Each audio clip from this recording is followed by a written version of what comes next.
বিসমিল্লাহির রহমানির রহিম। শুটকি রান্না করছি কচুরলতি দিয়ে।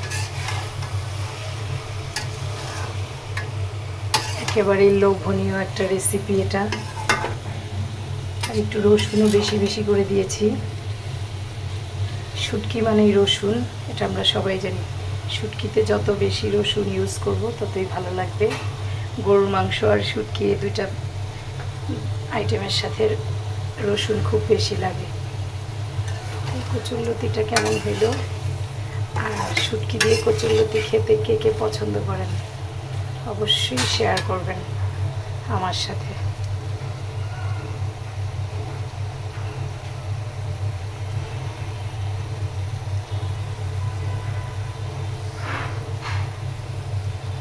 চমৎকার একটা রেসিপি।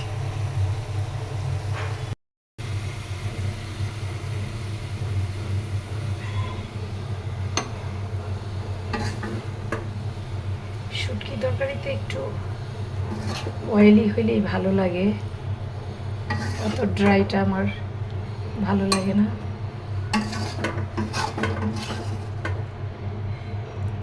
তো শুটকি খেতে কে পছন্দ করেন কমেন্টে কিন্তু জানাবেন।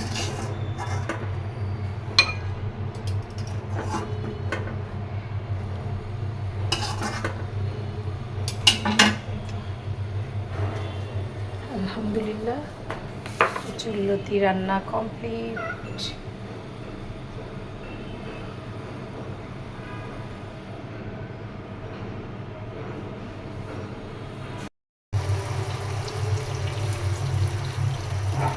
গরম পানি দিয়ে দিলাম।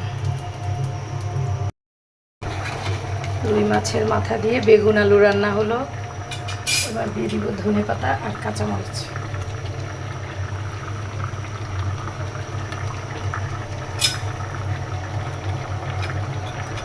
বাসায় ধনেপাতা নাই, অল্প ছিল, সেটাই দিয়ে দিলাম।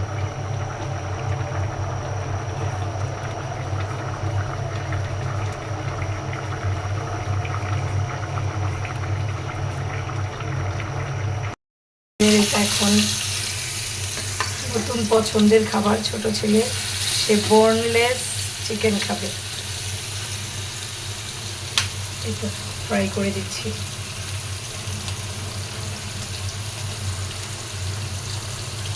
বোনলেস খাওয়ার জন্য সে এভাবে আমাকে রেডি করে দিতে বললো।